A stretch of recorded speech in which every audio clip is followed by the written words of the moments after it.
অন্ধকারে কালো কাপড় পরে আম্রপালি পালিয়ে যায় বালিদ্বীপের খোঁজে। পেছনে তার সাংবাদিক, গুপ্তচর আর গণসভার লোলুপ আততায়ী।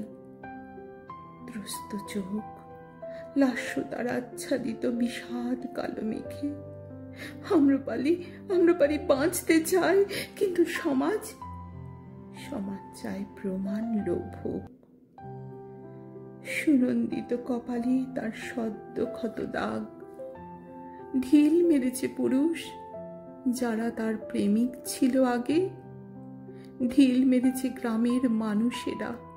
নষ্ট মেয়ে মেরে তারাও রব তুলেছে পঞ্চায়েত। আম্রপালি ঘুরে তাকায়, দেখে এরা সবাই রাতনগর।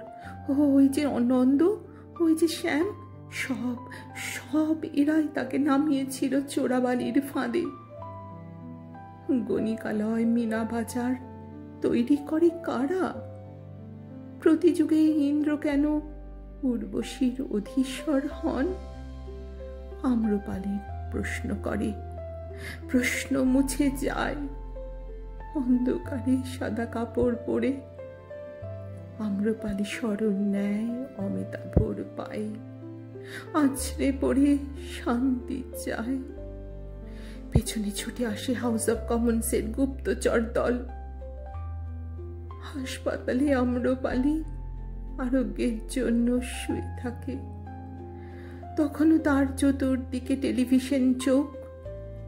প্রত্যুষের আগেই তাকে বিম্বিসার অস্বীকার করে।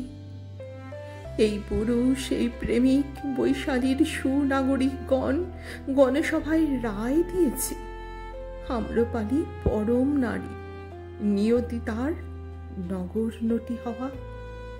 আম্রপালি পালিয়ে যায়, পেছনে তার সমাজ তাড়া করে।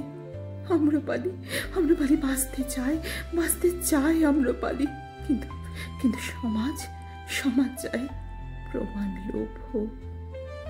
সমাজ চায় প্রমাণ লোভ। আম্রপালি বাঁচতে চায় আম্রপালি।